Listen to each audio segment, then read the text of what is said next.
BRS party senior నాయకులు మాజీ corporation chairman Errolla Srinivas ఉన్నారు. మాట్లాడదాం. నిన్న ఎర్రోల శ్రీనివాస్ గారు ముఖ్యమంత్రి మాట్లాడుతూ మీ పార్టీ పైన, మాజీ ముఖ్యమంత్రి కేసీఆర్ పైన, హరీష్ రావు పైన కొన్ని ఘాటైనటువంటి పదజాలను ఉపయోగించారు.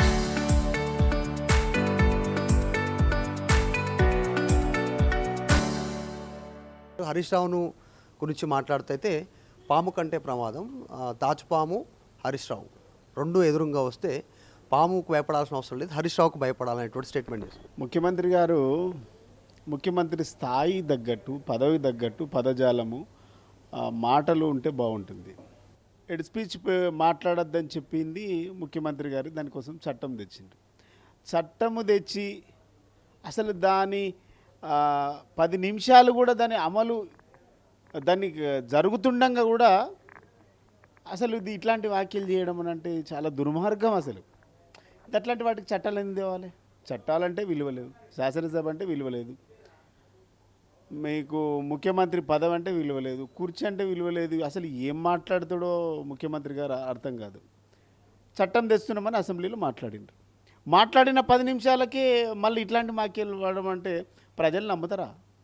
విశ్వసిస్తురా మీ మాటలు? అసలు మీ మాటలకు విలువ ఉందా? ఈ మాటలతోని ముఖ్యమంత్రి కుర్చీ గౌరవం పోతుంది. స్కూల్ ప్రోగ్రాం పోతే పిల్లల మధ్యలో ఇవే బూతులు, మహిళలతో మీటింగ్ పెడితే అవే బూతులు, గుడికి పోతే అవే బూతులు, బడికి పోతే అవే బూతులు. వీటి కోసం చట్టాలు తెచ్చుడు ఎందుకు? మీరు 6 గ్యారంటీలు అన్నారు, వాటికి విలువ లేదు. మీరు 420 హామీలు అన్నారు, వాటికి విలువ లేదు. 13 డిక్లరేషన్లు అన్నారు, వాటికి విలువ లేదు. అసెంబ్లీలో మీరు చెప్పేటువంటి మీ ప్రసంగం బుక్కు విలువ లేదు, మీరు పెట్టే బడ్జెట్కి విలువ లేదు, మీరు మాట్లాడే మాటలకు విలువ లేదు, మీరు చేసే చట్టాలకు విలువ లేదు. ఇవన్నిటికీ విలువ లేదన్నప్పుడు ముఖ్యమంత్రికి ఏం విలువ ఉంటుంది అంటున్నాను నేను. మీ మాటలకి ఏం విలువ ఉంది? కాబట్టి వారి విఘ్నతకు వదిలేస్తున్నాం.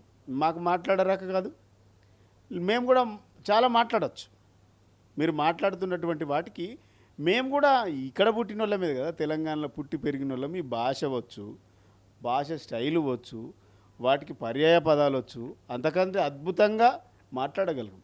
కానీ మాకు సంస్కారము, మా నాయకులు నేర్పినటువంటి క్రమశిక్షణ, మాకు సంస్కారం అడ్డం వస్తుంది కాబట్టి మేము మాట్లాడట్లేదు.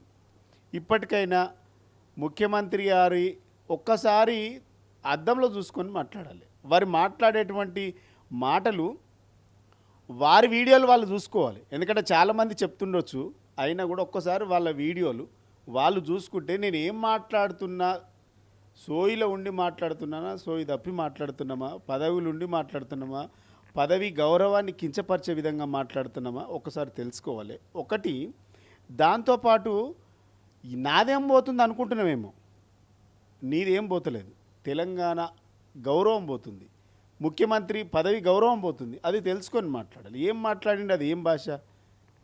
కేసీఆర్ గారిపైన, హరీష్ రావు గారిపైన మాట్లాడేటువంటి భాషనైనా ఈ వ్యవస్థలన్నింటినీ కూడా నిర్వీర్యం చేయడానికి ఎన్ని చట్టాలు తెచ్చినా వీళ్ళను మార్చలేం. నేను రాముడు అంటుడు. గతంలో కేసీఆర్ మీద చాలా మాట్లాడారు రేవంత్ రెడ్డి.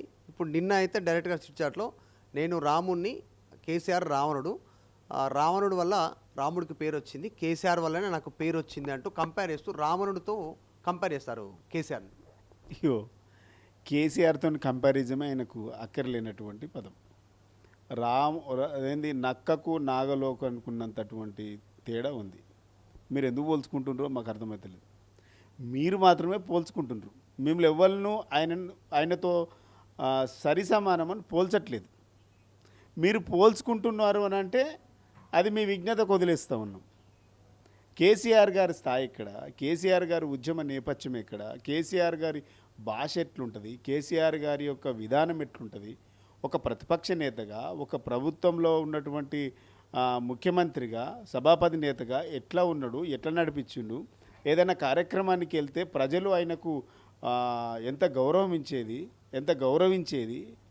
ఇలా మీరు ఎక్కడన్నా కార్యక్రమాలకు పోతే మీకు ఇచ్చేటువంటి గౌరవం ఏంది ఒక్కసారి చూసుకోండి ముఖ్యమంత్రి గారు. మీకు మీరే డబ్బా కొట్టుకుంటే మేమేం చేయలేము. మీకు మీరు డబ్బా కొట్టుకొని పోల్చుకుంటే ఏం లేదు. కేసీఆర్ గారిని ఎవరితోని పోల్చలేము. కేసీఆర్ గారు ఒక ఉన్నతమైనటువంటి నాయకుడు, ఒక గొప్ప నాయకుడు కదా. అందుకనే ఇలాంటి చిల్లర రాజకీయాలు చేయొద్దు అనేసి చాలా గౌరవంగా ఉన్నాడు ఆయన. కుర్చీలాట కొనసాగుతుంది కేసీఆర్ ఫ్యామిలీలో. ఆయనను నిర్బంధించిర్రు ఫామ్ హౌస్లో బయటికి వెళ్ళకుండా. అందుకే ఆయనను నిర్బంధించిర్రు కుర్చీలాట కోసం. కుర్చీ కోసం కొట్లాటేదంట. ముఖ్యమంత్రి గారు కుర్చీ జరగకుండా చూసుకోవాలి. మునుగోడు ఎమ్మెల్యే ఓ పక్క, ఇంకా మిగిలిన మంత్రులు ఓ పక్క గుంజకుండా చూసుకోండి. మా కుర్చీల గురించి మీకెందుకు? మా నాయకుడు ఒకడే. మేము ఒకరి నాయకత్వంలో మా పార్టీ అంతా పనిచేస్తూ ఉన్నది. మీ పార్టీలో మీ ప్రభుత్వంలో ఎవరి కుర్చీ వాళ్ళది. ఎవడు కుర్చీ గుంజుతాడో తెలియలేని పరిస్థితి. మీ కుర్చీలో సక్కలేంది మా కుర్చీల గురించి మాట్లాడే నైతిక ఇక్కడ మీకు అసలు ఉందా? మీకు మా నాయకుడు ఒకడే అని చెప్తా ఉన్నాం మేము. మీ నాయకుడు ఒక్కరే అని చెప్పే దమ్ము, చెప్పించే దమ్ము ఈ ప్రభుత్వానికి, ఈ పార్టీకి, వీళ్ళందరికీ ఉన్నదా? దట్ ఈస్ ద కేసీఆర్ కదా, that is the TRS party కదా. మీరు మా కుర్చీల గురించి మాట్లాడేది ఎక్కడి? అంతర్గత కలహాలు కాంగ్రెస్ పార్టీ. కలహాలు అంటేనే కాంగ్రెస్ పార్టీ. తన్నుకోవడం అంటే కాంగ్రెస్ పార్టీ కదా కల్చర్. మీ పార్టీ కల్చరు మా మీద రుద్దితే ఎట్లా? కాబట్టి మీరు మాట్లాడే ముందు ప్రజలకి ఏం చేస్తామో చెప్పండి. మీరు ఇచ్చినటువంటి వాగ్దానాల మీద మాట్లాడండి. 10 రోజులు అసెంబ్లీలను పెట్టిండ్రు. ఎన్ని రోజులు నడిపిండ్రు? ఏం చెప్పిండ్రు? ఈ మొత్తం బడ్జెట్ సమావేశాలలో కాంగ్రెస్ పార్టీ, ఈ ప్రభుత్వం, ముఖ్యమంత్రి, ఉప ముఖ్యమంత్రి, మంత్రులు ఈ రాష్ట్ర ప్రజల కోసం ఫలానా కార్యక్రమం చేసినాం, ఇది చేస్తామని చెప్పిండ్రా? మీరు 10 అంటే 10కి స్టార్ట్ చేయకపోతురి, బ్రేక్ అంటే పొద్దున్న దాటే పోతురి. ఏం పని చేసిండ్రు? ఒక్క దాని మీద సరైనటువంటి డిస్కషను మా పార్టీ శాసనసభ్యులు అడిగేటువంటి సమాధానం చెప్పకుండా పారిపోయిండ్రు.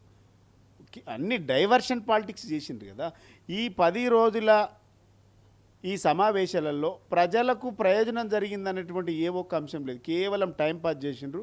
వారు కలెక్షన్ల మీద, టెండర్ల మీద, వాళ్ళ ప్రయోజనాల మీద మాట్లాడిన తప్ప, అవసరాల కోసమే మాట్లాడుకున్నారు తప్ప ఈ రాష్ట్ర ప్రయోజనాల కోసం, ఈ ప్రజల ప్రయోజనాల కోసం, ప్రజల సమస్యల కోసం, ప్రజలు ఎదుర్కొంటున్నటువంటి అనేక సమస్యల గురించి ఈ నాయకులు, ఈ ప్రభుత్వం చర్చించలేదు. భవిష్యత్తులో ఎప్పుడు చర్చించదు. వాళ్ళు ఎన్నికల కోసం హడావి ఉన్నారు. మిగతా రాష్ట్రాల ఎన్నికలు జరుగుతున్నది, ఇక్కడ కలెక్షన్ చేయాలి, అడగో ఇవ్వాలి. వాళ్ళ దృష్టి అంతా ఇప్పుడు ఇక్కడ కలెక్షన్ చేసుకుంటే ఇన్ని మిగిలియచ్చు, అడ కొన్ని కట్టచ్చు. రాష్ట్రంలో చాలా సమస్యలు ఉన్నాయండి. విద్యార్థులు 130 మంది విద్యార్థులు చచ్చిపోయినారు. 1500 మంది విద్యార్థులు అస్వస్థకు గురైనరు గురుకులాలలో. టీచర్లే కీచకులైనరు. వాటి మీద చర్చ లేదు. ఏం మాట్లాడాలి? మీ మీ మీ మీ రాష్ట్ర పరిపాలన గట్లుంది. ఒక పక్క ఇటు వేయమంటే మీరు పోయి నాటకాలు వేస్తుండ్రు. మీరు వేసే నాటకాలన్నీ ప్రజలు చూస్తుండ్రు. ఈ నాటకాలు వదిలేసి ఎస్సీ ఎస్టీ బీసీ ఎమ్మెల్యేలతో నాటకాలు వేయించి వీళ్ళు నాటకాలు చూసుకుంటే తమాషా చేస్తున్నారు. మీరు డైవర్షన్ అంటారు, డైవర్షన్ చేసే పాలిటిక్స్ అంటారు. మీరు పొంగులేటి అంశాన్ని సభలో ప్రూఫ్తో సహా ప్రూవ్ చేసినాము, ఆధారాలు సమర్పించినామని మీరు అంటారు. తర్వాత ముఖ్యమంత్రికి సంబంధించినటువంటి మరొక క్రషర్ ఏర్పాటు చేసారు, దానికి సంబంధించిన ఆధారాలు కూడా మీ దగ్గర ఉన్నాయంటారు. అంటే దీన్ని డైవర్ట్ చేయనికనే ఈ కల్వకుంట్ల ఫ్యామిలీలో కుర్చీ కొట్లాట అని మీ మధ్య పడట్లేదు అనేటువంటి దీన్ని కావాలని ప్రొపగాండా చేస్తారా? ముఖ్యమంత్రి ఇప్పుడు కాదు, మొదటి నుంచి కూడా సెన్సేషనల్ కోసం మాట్లాడతాడు. దేంట్లో పస ఉండదు, ఇన్ఫర్మేషన్ ఉండదు, అటెన్షన్ డైవర్షన్ చేయడం ఆయన ప్రధాన లక్షణం. ఇంకోటి, అసెంబ్లీలో మాట్లాడాల్సినటువంటి విషయాల్ని ప్రతిపక్షాలు అడుగుతున్నటువంటి వాటి గురించి మాట్లాడకుండా ఆయన సొంత ప్రయోజనాల కోసం మాట్లాడుతుంటాడు. అవి ఎవరికి సంబంధం లేని విషయాలు. మా బీఆర్ఎస్ పార్టీ తరఫున ఎమ్మెల్యేలందరూ కూడా అడిగిండ్రు. మా డిప్యూటీ ఫ్లోర్ లీడర్ గారు అదేవిధంగా కేటీఆర్ గారు అడిగిండ్రు. ఏం అడిగిండ్రు? ఇది ఇల్లీగల్గా మైన్ నడుస్తుంది, వాటి మీద చర్యలు తీసుకోమని మాట్లాడితే ఆయన మైన్ ఆయనది కాదు, ఆయన చుట్టాలది బంధు, ఇవన్నీ ఎందుకు? తీసుకోమని అడిగినప్పుడు వాటి మీద చర్చ జరగాలి. అసలు మైన్ అయినది కాదు, ఆయనను ఎన్నికేసుకొచ్చే ప్రయత్నమే ప్రభుత్వం చేసింది తప్ప వాటి మీద చర్చ పెడతాం, డెఫినెట్గా ఒక కమిటీ వేస్తాం. సిబిసిఐడి అంటారు. సిబిసిఐడి ఎవరి కంట్రోల్ ఉంటుంది? ఈ రాష్ట్రంలో ఉన్నటువంటి మంత్రుల అధికారంలో ఉంటుంది. వాళ్ళు ఎవరికి ఒక సిబిసిఐడి కమిటీ అనేది ఒక మంత్రిని ఇంటరాగేషన్ చేస్తుందా?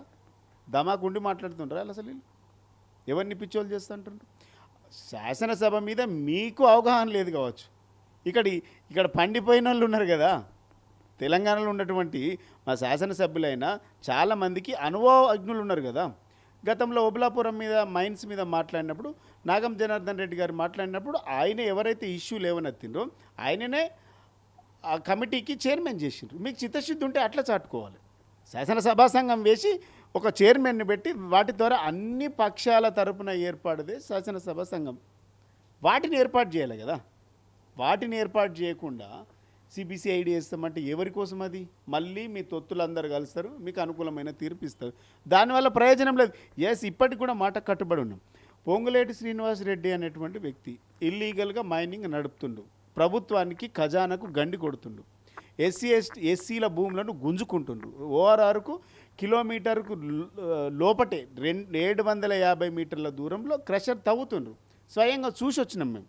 రాఘవ కన్స్ట్రక్షన్ పేరును కలరేసి మార్చే ప్రయత్నం చేసిండ్రు. కలర్ పోలేదు, దొరికిపోయినరు. మీరు ఎన్ని అబద్ధాలు చెప్పించినా, ఎన్ని సాక్ష్యాలు చెప్పించినా కుదరదు కదా అది.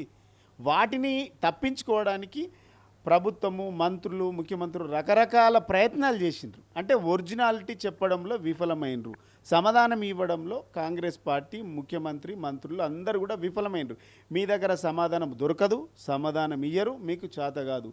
అంటే బరాబర్ మేము చేస్తాం, ఇల్లీగల్ దందాలు చేస్తాం, ఇల్లీగల్గా కలెక్షన్లు చేస్తాం, ఇల్లీగల్గా కాంట్రాక్ట్లు చేస్తాం. మమ్మల్ని ఎవరు క్వశ్చన్ చేయొద్దు, ఇల్లీగల్గా కబ్జాలు చేస్తాం. ఇది కాంగ్రెస్ కల్చర్. డెఫినెట్గా ఆ రోజు వస్తుంది, ప్రజలు తిప్పికొట్టే రోజు వస్తుంది.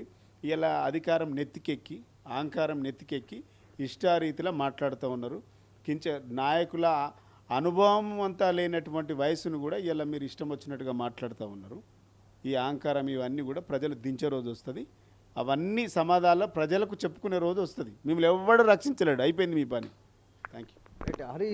హరీష్ రావు పైన, కేసీఆర్ పైన చేసినటువంటి వ్యాఖ్యల విషయంలో హేట్ స్పీచ్ పైన చట్టం తెచ్చిందే ముఖ్యమంత్రి. చట్టం అమలు అయ్యే కంటే ముందు, చట్టం అయి 10 నిమిషాలు కాకముందుకే మళ్ళీ సేమ్ అదే విధంగా అంతే హేట్ స్పీచ్ స్టార్ట్ చేసిండు. గుడి లేదు, బడి లేదు, బయట మహిళా సభ లేదు, ఏ సభ పోయినా కూడా హేట్ స్పీచే ప్రధానం ముఖ్యమంత్రికి. ముఖ్యంగా డైవర్షన్ పాలిటిక్స్ చేస్తూ ఉన్నారు.